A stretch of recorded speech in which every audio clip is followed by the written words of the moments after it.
Welcome, welcome, welcome.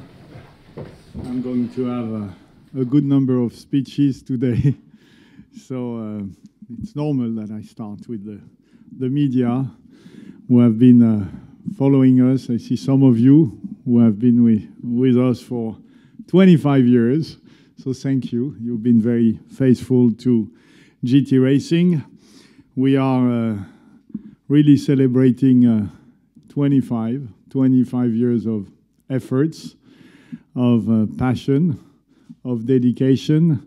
And we've had, as SRO, the most successful season we ever had. You heard me say many times that having many championship and series is like having many kids. You will always have one causing you trouble. This year, we were blessed by having no kids causing us troubles. All our grids have been full. The new championship we launched have been resounding success. And GT Racing has never been as healthy as it is today. We can talk of the glorious, and I will talk tonight in my speech about the glory time, the golden age of GT Racing. But I really think that, I hope in a long time, because we want this to last for long, but we will also consider that the 90s, 2010 were also a golden age of GT Racing. So what I've learned in these years, I've learned a number of things. The first time is patience. First thing is patience. Because I started as a young man wanting everything overnight, and you realize that you are on top of an industrial process, that you have to deal with manufacturing, with manufacturer developing, building, assisting cars, and all these take time.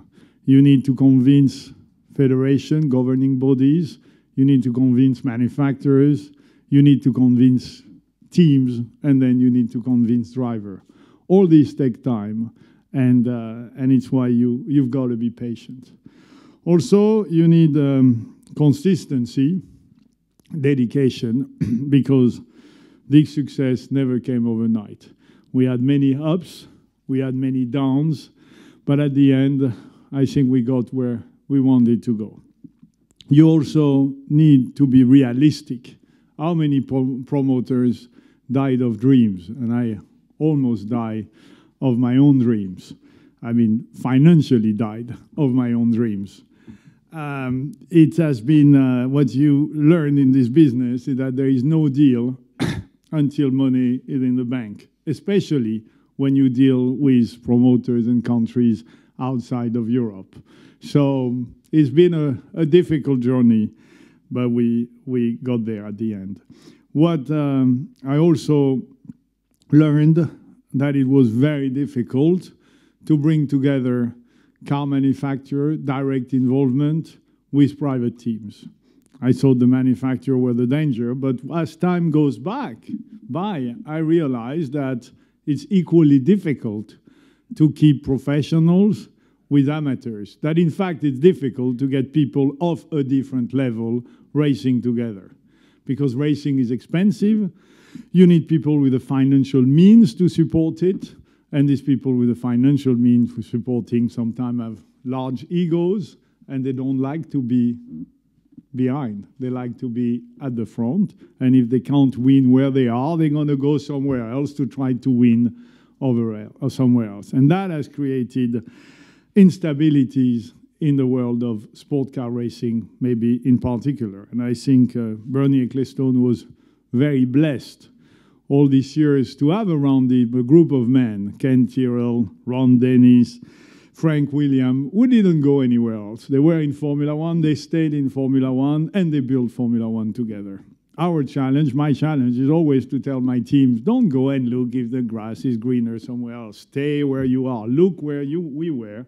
Look where we want to go, where we are today, and where we could go if we stick together and we continue building it together. The last lesson was to say that it's very difficult to build anything global if you don't have the business model of the only global championship that exists and that lasts, which is basically Formula One. You need promoter fees, and these promoter fees can only be generated at the end of the day by a large number of spectators coming to the races. You need TV rights, and this TV right can only be generated by a large number of people watching TV.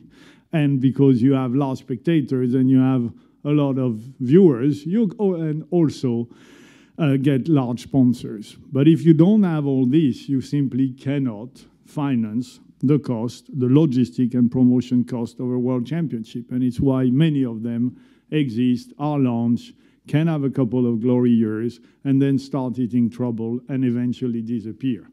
So that basically was where the lesson I learned. We've made mistakes. We're going to try not to repeat them, but I can't promise that the next 10 years, after it's difficult to forecast, but that the next 10 years are going to be as rosy as the last 5 years we've had, especially with the Blancpain GT Series and its expansion around the world. So this is our business. What we created was always to start from grassroots and to go to the very top. The grassroots is really the CURBSTONE, a company that we bought together with the RSCB in Belgium that was organizing track events.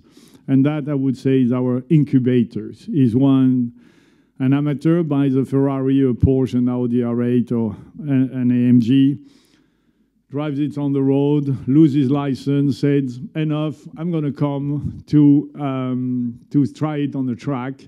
And if he has the financial means and a bit of talents, we can propose him to climb up the ladder. First climb up, I would say, is our most gentleman series. And you know that I started with the Venturi Trophy, which was a gentleman driver trophy, with the Blancpain GT Sports Club. And then we have the development, very extraordinary development of the SRO GT4 categories, not only in Europe, but worldwide, and I give you more detail about that. Then we have our 3 big Continental series, 2 that we own entirely, and 1 we are a partner in, which is the Pirelli World Challenge in America. Then we have our involvement. I've been working 17 years organizing FIA GT Championships, so I enjoy a strong relation with the FIA, and I hope it will continue to be, and we proposed them a new project that I will tell you more about. These FIA GT World Cups are important, and at the top of it, we have our new Intercontinental GT Challenge, ambitious, but trying to take in consideration the lesson we learned over time. This is basically the SRO planet. I must say that at the end of the day, we have quite a bit of a global business. The track days and gentlemen racing. So our CURBSTONE, we have many activities in Spa because it's where the series, the concept, the company was born. Now it become the track day company for and testing for most of the Blancpain teams on Blancpain circuit around Europe. And we are now also following the French GT Championship, which is growing fast and needs some track days and needs some test days. And we see France is doing better, apparently, the economy. So more people are having cars and wanting to go on racetracks. So we're developing the activity there. And we want also to have a day on a Nordschleife. The Blancpain GT Sports Club is doing well. We've added Monza, and we're really trying, you know, it's like in football when you are 10-year-old, 15-year-old, 18-year-old, you have different classes. We found it's a bit the same in racing when you're an amateur driver. You happen to go quicker when you're 40 years old than when you are 50, and then when you are 60. I don't know if I was very fast when I was 30, but I'm definitely slow now that I'm over 50. So now there are really 2 classes, the Iron Cup for the guys over 60, then a cup for the 50s and a cup for the 40s, and we don't really welcome drivers under 40 years old because we don't really think that they are fully amateurs. Then, so that, no surprise, it's a calendar of the Blancpain GT Sports Club, which is stable and quite attractive, all with Blancpain GT Series. Our GT4 National Championship and International, we are developing GT4. We don't know how long it's going to take us, but we have a lot of interest. So we have basically the GT4 European Series, which run only with Blancpain. And then we are working on this new Central Series, Nordic Series, Eastern Series, plus we will launch, I'll tell you more about it, GT4 in Asia. We have the GT4 France, which already exists, and we're talking about doing something in Belgium. And we are working on having a GT4 World Final at the end of the year. That are the two series that currently exist. You have the European one and you have the French one with the calendars. Then you have the French one. So you see, I mean, one is a little bit, I would say, northeast, and the other one is southwest.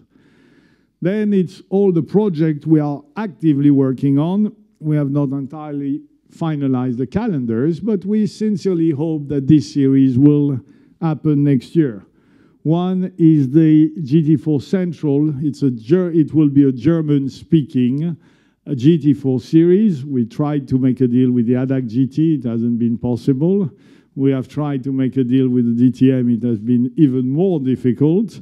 But somehow we are managing to get a German-Austrian calendar all together that should please and give a first step into GT4 racing in Germany. We have also, quite unexpectedly, our friend Edward Sangstrom and Matthias Ekstrom contacting us and say, oh, we want to do GT4 in Norway. Do you want to be our partner? Not a bad idea. Do you think, I mean, in Sweden, I mean. And I didn't really believe in it, but suddenly I'm invited for an official presentation and launch in Stockholm on the 15th of December, so you're welcome. But I really think we're going to have a GT4 series, the Nordic European Series. Then we have our friends in Russia, and I will tell you more about Russia a bit later, which are very keen on having an Eastern Series. I mean, it could become the Russian Series, but it could also become the Eastern Series if they add some Baltic states into their calendar.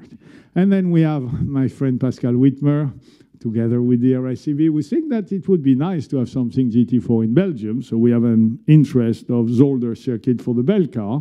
And we also have a creative idea of Pascal, which is to put the GT4, a group of Belgium cars, going to different races of these various series. So basically, it's a squatting concept where you don't have your own event, but you have your own cups of Belgium competitors. So we are working on it. We also, for the future, have an interest in Spain and Portugal, but that is definitely not going to be 18. And we have also the firm intention at one point to have British GT, and on the other side to have a British GT4 Cup. This is the global expansion. So we organize all the GT4 series ourselves in Europe, and we give franchise agreement outside of Europe. So we have a semi-franchise because it's partially us with the Pirelli World Challenge. A very successful one with IMSA, Continental Sports Car Championship. We have in France the series, you know, and a big part of British GT. We have a long-standing agreement. They were the first one to follow GT4 with us, is the VLN in Germany. In Asia, as I said, we will have our separate GT4 races next to GT3 in Asia on 4 of the 6 races. And we have a franchise agreement with China GT, and we just signed one as well with Australian GT. So as you can see, GT4 racing is going pretty much global as well. And the British Championship is one of our most stable success. Each year we have, and Benjamin Lauren have done a fantastic job there. The championship is basically full out every year. We are limited by the size of the circuit to about 32 cars, and there is no doubt we will have 32 cars. And we are pleased to see that GT3 is resisting quite well, and we will have 10 to 12 GT3 cars in the British Championship, which I think is very positive. Now our Continental Series. as you can see, that brings together quite a lot of races because we have 10 in the States, 10 in Europe, and 6 in Asia. In the Blancpain GT Series, both we are looking at bringing them together, are having a non-clashing date, so it's still clearly 2 different series, but we really want the fans to be able to follow both. We want to work on unified graphics of unified TV and basically a broadband distribution. So that's really our ambition for these 2 series. The danger clearly of the Blancpain GT Series is that it has been overheating. We had a very good balance for many years. The ideal in Blancpain is 20 Pro cars, 20 Pro-Am cars, 15 Am cars, and it has been running like this for a number of years, and maybe we didn't see it coming, but progressively the Pro class grew and grew and grew. Last year, 32 cars in Pro, 35 cars in Spa. I mean, at this level, the amateur feels that, I mean, the pressure, the aggressivity on the track, so the amateur felt a little bit pushed out, and we know, so we introduced a number of clear measures. We have limited the number of Pro cars to 26, which is maybe even a bit too many. And we're making a big push. We have changed the sporting regulation to make all the Pro-Am, all the driver, the Am, fully part with the qualifying process and all this more involved in the racing. And commercially, I've told Sophie, who's doing a fantastic job, to really concentrate on Am and Pro-Am, because the Pros, they have nowhere really else to go, while the Am, they have many other possibilities. And we don't want the Blancpain GT Series to become an all-Pro categories, because we know where all-Pro category are going, and it's not going to last forever, and we want to be there for many more years. We are also adding this Silver Cup, which is because we feel that there are more and more drivers which are in a single-seater formula, and they maybe don't dream of going to Formula One, or it's not very realistic. And while they could have successful career in GT and sports car racing, so the Silver Cup is really for these young drivers, 3 of them sharing a car or 2 in sprint, and we're pushing very much for that. And also we're continuing the investment, the development, and we are fitting all the cars with GPS tracking. And we're looking at, with great interest, at the technology proposed, currently developed by the FIA. I'm very happy the FIA is doing something like this for track limits, because track limit has really been a challenge and it has an impact on BOP. Blancpain GT Series Asia, as you all know, has been a huge success. Our hopes were, our business plan was for 16 cars, and we ended up with 28 in average, 34 in Japan. Benjamin, Lauren, Paul Yao have done a fantastic job. And being in Macau last week, I could see a number of manufacturers, drivers, teams all coming to see us and say, I mean, it's a hot thing. They all want to do that. And the reason of its success may be the same reason as we have in the UK. It's a Pro-Am championship where you can be either 2 silver or a Pro-Am, and we see that this format works very, very well, and at least is very successful for something like Asia. We will make a push in China. We have 2 events in China. We will probably change one of the 2 circuits. And we have really an interest from the Chinese market, so we will translate everything in Mandarin, and we'll probably invest into a digital platform to broadcast the series into China. In the Pirelli World Challenge has I think have to find its position on the market.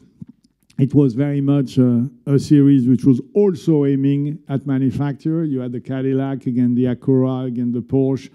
And maybe it didn't really find its place on the market. Since IMSA adopted GT3, they represent a very, very strong competitor, because IMSA has Daytona, IMSA has Sebring. So the manufacturer always look at these 2 big races, and we want to really get involved into transforming the Pirelli World Challenge into a real customer racing platform, and that's what we will be working on. introducing the FIA driver grading system. And but also it has, and it will have, I think, a strong GTS class, which is GT4, and it has a very strong original for us, but a very good TC class. So the package is quite solid at the end of the day. So that is show you a bit our calendar this year. We manage at the end of the day, when you look at all these races, we have only 3 clashes between these 3 Continental series, and there might be a day where there will be no clash between any of them. The FIA Cups. The FIA Cup, we had another turbulent. We are, all the rest I talked about, we are directly in charge and we can pretty much decide on what we want to do. An FIA Cup is the FIA, and what I say there is my own opinion and is my own proposition. But basically, we had another eventful event, but to do a one-off event, FIA Cups, you basically need an event. And Macau is very challenging, but it's an event. And at least there, we don't have any controversy about track limits, which is a very good thing. So basically, I will continue to push and be the biggest fan of Macau. I think all the GT3 manufacturers should be there, because even if we did introduce GT3, it has been managed over a year by the FIA, and they definitely deserve to have one event. And I would be the FIA, I would make it an obligation for any manufacturer homologating GT3 to do this race in Macau. But I'm not the FIA, and they may be nicer than I'm becoming with my old age. So for the rest, SRO, as you might have seen, the FIA made a tender for a Pro-Am series. The idea, so we answered this tender. We were very enthusiastic about it because I think Pro-Am is really GT3. And we said, okay, see if platinum and gold drivers are in Macau, they should be the equivalent for bronze, silver and bronze. Since we wouldn't like to do another World Cup, because I think if you do too many World Cups, you diminish the value of each of them. So we had the concept, and we presented to the FIA the concept of a Nation Cup. And we looked around the world where we could find someone interested in this concept of a Nation Cup. And we found a promoter very interested in Russia, in Sochi Autodrome, and a date which could be the 21st of October. So we made this presentation to the FIA, which seems quite enthusiastic about it, but you know, the process, the commission, but we thought that we can't wait too long, because each year Macau, we decide in July that we're going to do it in November, so it's too late. And this time I want to start drumming about it to feel the interest of the team and the drivers. The idea is it failed with A1GP because A1GP was too expensive, too complicated. But if you look at it, GT3 is the only category which is present everywhere around the world. Each year at Monza, I give the list of all the drivers that participate in the Blancpain GT Series alone. And I think last year we had drivers from 32 different nationalities. If we looked at the list of drivers graded for GT racing, you have 50 different nationalities.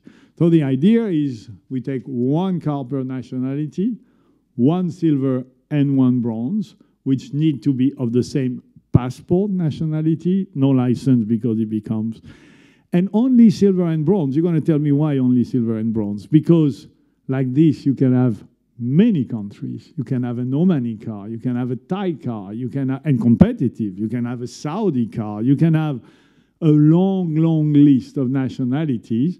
And I think this concept can be very, very exciting, and I truly hope that it's going to be accepted, agreed by the FIA, and that we will all be in Sochi, back to Russia in October of next year. Our Intercontinental GT Challenge, basically you know about it. The idea is to have these great races around the world, to bring them together. We started with a partnership, if I could say, between Bathurst 12 hours and the total 24 hours of Spa. We added Sepang 12 hours, which has been quite okay for 2 years, but we had an agreement with the promoter by which we were supposed to bring the grid, and they were supposed to bring the public. I can say that the grid was there, but the public they never really showed up. So after 2 seasons, the manufacturer was a bit less keen on spending money to race in front of empty grandstand, and it all became difficult. We could have had a grid this year, but a number of teams were waiting for the result of Macau before confirming. I can tell you we were very happy we didn't confirm, because considering the result of Macau and the car that could have gone to Sepang, it was the right decision not to do it this year. But it has been replaced by Suzuka, by former 1000K, as you all know, becoming the 10 hours. This event is already gathering huge interest. I think it will be the first total confrontation between the Japanese manufacturers and the European ones. I know there are projects in touring cars to do the same, but here we have it real now, and we don't need to wait, and I think it's going to be an absolutely amazing event. And then we have our US race, which has been, I have to say, more difficult than we thought. We thought we would have 24 cars. We ended up with 19. But it was a start. Laguna Seca is definitely the right location for it. And I believe these 4 races together, it should work. We hope the manufacturer will keep the concept of taking local cars, reinforcing them with their driver, with their engineer, with some staff, and avoid to transport cars around the world, which will be just replicating a world championship, and I'm not sure of the success of the long run. So we have 1 continent missing, and I still hope, if the manufacturer agrees, that one day we will have a 5th race, and we will have 5 races on the 5 continents.